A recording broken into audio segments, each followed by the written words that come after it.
Hello, good evening. And yes, it's another time for the folk tales, the family folk tales. I'm Rashida Hassan, and yeah, I started previously and I had to end the broadcast quickly because of some technical issues.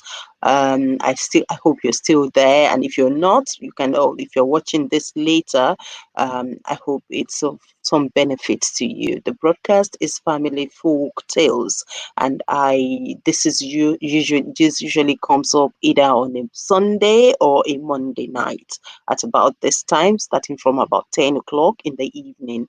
And this broadcast is actually meant to remind those of us who might have forgotten about all those very good stories we were told as young people growing up. Those stories that we were told to teach us lessons about how to live our daily lives, how to relate with people. Those stories that were told to us to teach us important moral lessons of life. Those are the kind of stories that you hear here. And like I keep saying all the times, these stories are all over. They are stories that are told in different versions in different parts of the world, and particularly in the Yoruba culture, where I come from, the Ijapa and other animals are very, very good sources of important stories. Their adventures, and usually there is barely any distinction between the animal and the human kingdom and the mystery kingdom, and those stories are told to us. They're like parables told to us to teach us important lessons of life.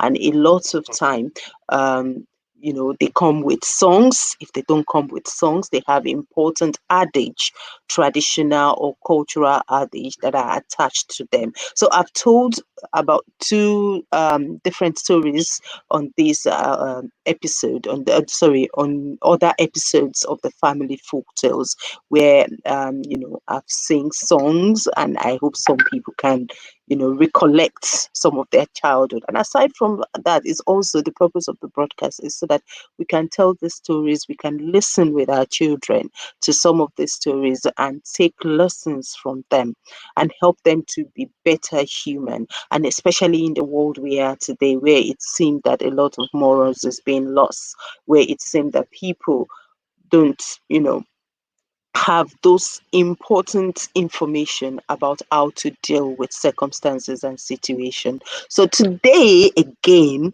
I'm going to tell another story, but today we do not have a song, rather we have an adage. And that adage, I'm going to say before I continue with the story. If you've listened to all the previous episodes of the story, of the family folk tales, by now you should know that Ijapa in Yoruba language is tortoise in English language. So but what I would like to say today is that aside from being known as Ijapa, that is, aside from the tortoise being known as Ijapa in the Yoruba culture, the tortoise is also referred to as in Yoruba culture. So, alternatively, if the tortoise is not called Ijapa in Yoruba, it is called So today's episode of Family Folk Tales, we're going to hear the story of Ijapa and another creature. And this time around, it is what is the creature that the Ijapa had, that had this story with, is actually known as Igni in Yoruba language. Igni in Yoruba language means snail.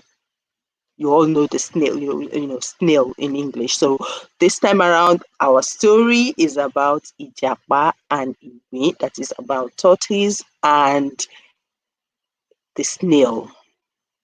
Now, what is the adage that I was talking about? The adage goes this way in Yoruba language. It means a Yoruba person will say, "Ibu alone abontanoi. Now, what does that mean? I'll give the literal translation, and then when I finish telling the story, we get to put it in context and know what that actually means. So when it says Ibu alone town abontanoi, what it means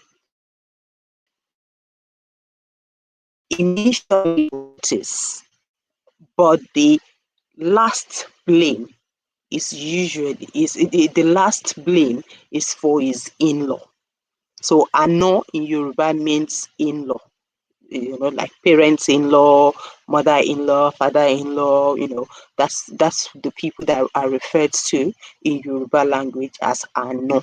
So the adage or the saying that this story centers around goes Ebu alo ni taun abontano. That is the first place for the tortoise, and the last blame is in-law. Now what happened? Why was the first blame and why is the last one for you? That we're going to talk about in this family.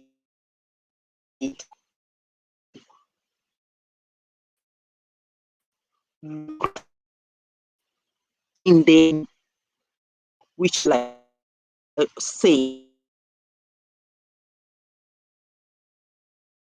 and kingdom. So that time the who, as I said, is called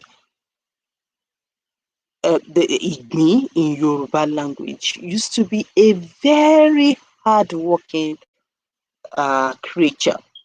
He was so hardworking that he had a lot of land, and he used to harvest a lot of farm produce because of his hard work. And he is known to be one of the luckiest farmer because his harvest is always very, very good.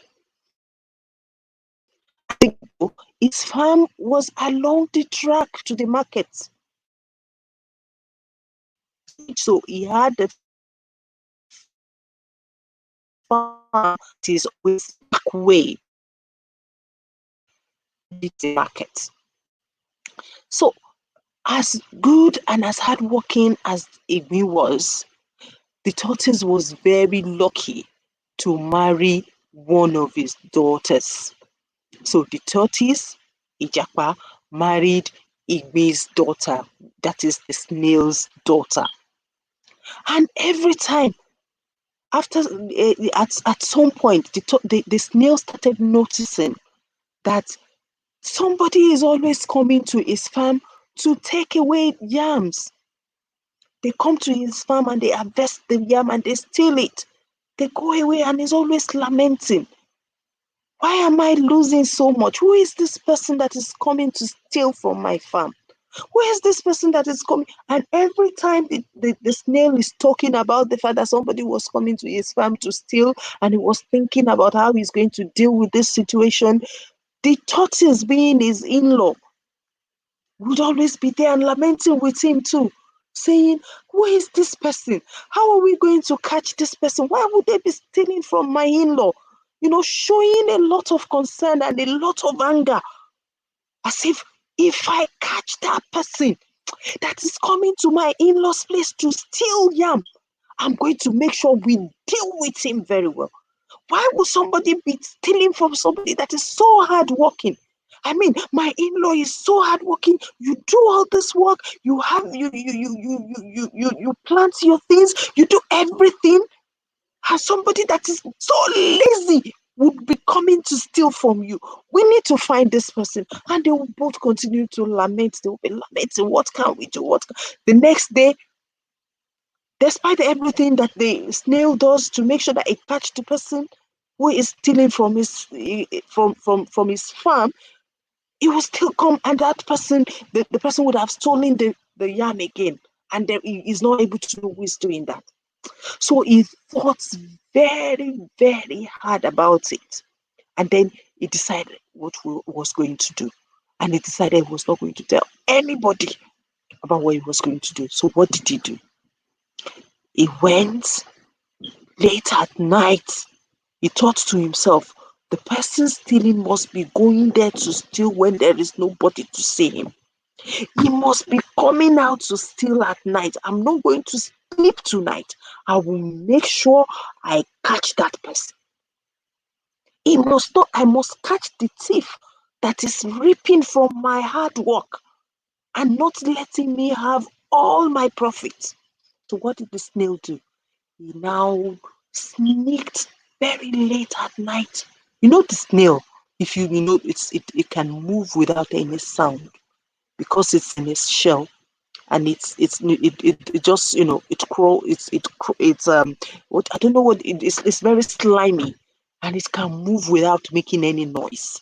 So the snail just left in the middle of the night and decided to go to his farm to see who was coming to steal. And lo and behold, what did they find? Who was the person stealing from the snail? When the snail got to the farm, do you know what he found? I know you can't even imagine. You can't even imagine the person that was stealing from the snail's farm. It was actually the tortoise. We all know him. It was the cunning tortoise that was stealing from the snail. And when he steals from him, he will still be the same person to go to him in the morning and be lamenting with him, saying, oh, who is this person stealing from you? The snail was very shocked to discover that it was actually his family, his own daughter's husband that was stealing from him. So he got really upset and angry, and you know what he did? He went and a very big basket. No, it's because the tortoise did not know. So he trapped the tortoise. And deliberately he trapped him, and then he put him in the in that to the walk path. You know, I told you, remember what I told you, that the snail's farm was just by the path that leads to the markets where everybody go to do their trades, their buying and selling. So he went and then kept the tortoise in the trap just by the walk paths, by the the path that people would take to the market, with the intention that yes, I'm going to disgrace you. Do you say you are a thief? Do you say you are so greedy that you are the one stealing from me? I'm going to disgrace you. I'm going to put you where everybody will see that you are the thief that have been stealing from me, and then everybody can shame you. And exactly that, because it was so angry. And then till it was the early morning and people were getting ready to go to the markets to do their everyday buying and selling, to go about their normal business in the marketplace. Now in the market where everybody in the village market to complete a business for the day, in the on the path. And once they see him, started cursing him, saying all, insulting him. That, oh, so you are the thief. So you are the one that has been stealing from the snail all this while. Oh, what a shame. And you are even his in-law. Oh, what's a shame. And everybody was abusing the snail, the tortoise. He felt so ashamed of himself. He was so ashamed. He was so insulted. And he was just there. He didn't say anything because the shame has shut his mouth. We all know the tortoise and how cunning he is, but this time around, he was very, very sober. The cunningness could not help him. So he was shut hoping and praying that after some time the snail will get, his anger would have been abated, and then he will allow him to go.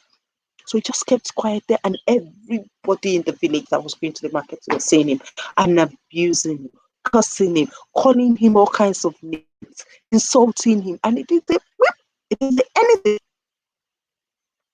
And then everybody they went about their business. He was there.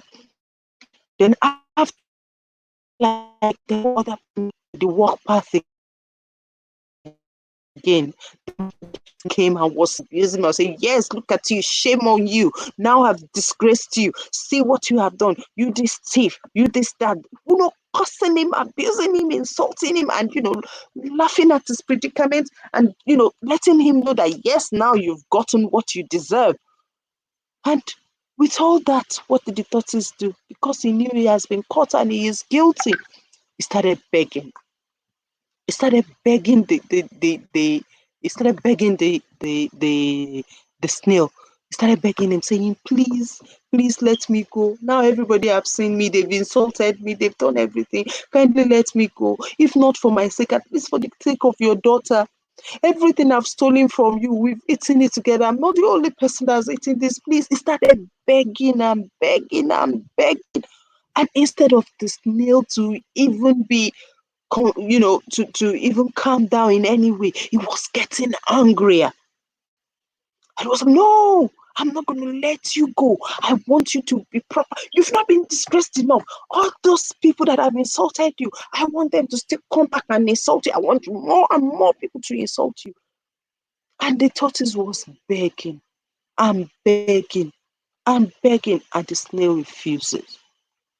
He refuses to listen. He refused all the appeal from tortoise, or even all the appeal to sentiment, saying, I've done all this because we don't have anything at home. I even gave it's me and your daughter that even heads out of this, begging and trying to just let tortoise see reason, and he refused. Let the snail see reason, and the snail refused to listen. So what happened? It was very late that people have finished all their day's work. They've spent the whole day from morning till dawn to very late at night. Then people started coming back, and still they would take the same pathway. And then they came there. They saw that the tortoise was there. And they were like, oh, tortoise, are you still here? Oh, the snail has not let you go. And you know what happened? People started getting even frustrated with the snail, and they started saying to this is too much. You've punished him enough. How much more do you want to punish him? He's been here, and it became, the tortoise was already looking very frail and tired. He has not eaten since morning. He's covered up in that trap. He's been begging, he's been feeling insulted. Everything was strong, and he was looking dejected, hungry, tired, and almost dying. So everybody started pitying him. And they started saying to him, they started saying that to the snail. After all, he's even your son-in-law. More so, he's not even the only person that ate the yam, the things he's been stealing from you. You have punished him enough. How can you be this wicked? See what happened. Now people have now started blaming the snail. People are now saying, all of them are now saying to the snail, how can you be so wicked and heartless? If you can do this to your son-in-law, it means you can't even be merciful to anybody. And then they started, now the blame initially when they were going to the market was for the tortoise, for being greedy and for stealing from his in-law. But now, because the in-law decided not to even have any kind of mercy, people now started feeling pity for the tortoise. And then they now started doing what? They started blaming the snail. That, now this is too much. Even you are now overdoing it. You have punished him enough. It's been here since morning. How can you do that? People started feeling incredulous that, oh, how can somebody be this wicked? If you can be this wicked to somebody who is your family, who anyway, whatever he was stealing from you, before they were not thinking whatever he was stealing, the fact that he was sharing it with the snail's daughter made him right. They didn't think that because stealing is wrong and everybody know that it is wrong. So everybody were blaming the tortoise. But because the snail now overdid the punishment, he refused all the begging. So what did he do? He lost despite being right. He became wrong. And that is why the Yorubas will say that the initial blame is for the tortoise, but the final blame or the last blame is for his in-law. So that is in the literal meaning, but in contextual meaning, that is where our lesson lies. That we should never overdo anything. It was because the snail overdid his anger, he overdid his punishment for the tortoise. He did refuse to be merciful in any way. That is why he started getting blamed, even though he was right from the beginning. So a lot of times when we do things, when we get angry, we should get angry in moderation. When we feel we have, power over somebody or we are right over somebody, we should not overdo it. We should not turn ourselves become the wrong, become wrong, even though we were initially right, just because we became, too insensitive, or just because we refuse to know that everything in life must be done in moderation. And because of that, the Tossins now had the opportunity. And then he also started, talking. He couldn't talk before because he was guilty. But now he has been able, the snail has been able to get him pity from the people because of the way he treated him. And then he also had the opportunity. So it's just like what they say when about he who laughs last best. So even though the tortoise was very wrong, now it now became someone that everybody was taking pity on. They now could see his plight. I'm sure some people will even rationalize that, oh, perhaps that is why he stole, because the snail was not a merciful being, and if he had asked him for the food for his family, maybe he would have refused. You see, so not only would people not blame the tortoise again, but blame the one who was stolen from, they will also begin to rationalize. And that is why everything we do in life, we should be doing it with a lot of mercy, with moderation, and considering that, yes, people do make mistakes. And once they've realized their mistakes, we should learn to forgive. Because the tortoise actually became so ashamed of himself. He didn't say anything when he was being cursed, when he was being insulted. He knew what he did was wrong and was feeling very, very bad about it. And even begged the snail, but the snail refused. So we should learn to be merciful. We should learn to do things in moderation. And we should learn to know that sometimes when we are right, we can actually become wrong if we overdo things or don't handle things the way it should be handled. And that is where we're going to stop the story for today. I hope you learned one or two things from that, and that by now we're all discussing with our kids, with the family, and trying to take the important lessons from this particular story. Again, let me tell you that adage, it says, that is, the first blame is for the tortoise, but the final or last blame is for his in-law. And in this case, it means that it's not just the in-law is being used in a metaphorical way. So it is about the right and the wrong and being moderate in the way we think or do everything that we do. Thank you very much for listening to this story. And if you've loved the story, please remember to share, to invite your family and friends to like, and also remember to subscribe. Please subscribe to this channel. Subscribe on the YouTube to Family Folk Tales in my name, Rashida Hassan.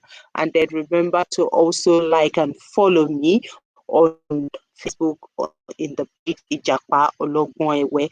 Please share with your family and friends. Let your kids watch with you. I'm sure a lot of people have not seen it tonight. I'm just doing it live, and possibly you've not learned about it. If you are watching it outside of this broadcast hour, please remember to join me next week, so that, in fact, I would love to hear people talk about what they've learned from the story. I would love you to leave me a line or to join me next week live and share your own version of the story. If you want to share your own version of the story, I'm happy to bring you on live with me. I know how to do. Just let me know. I'll send you the link, and I'll be happy for you to tell your own version of the story. Again, please remember to subscribe. Remember to like, both on YouTube and on Facebook. Thank you very much for listening, and please let us be moderate in all that we do. Thank you very much. So good night. See you later.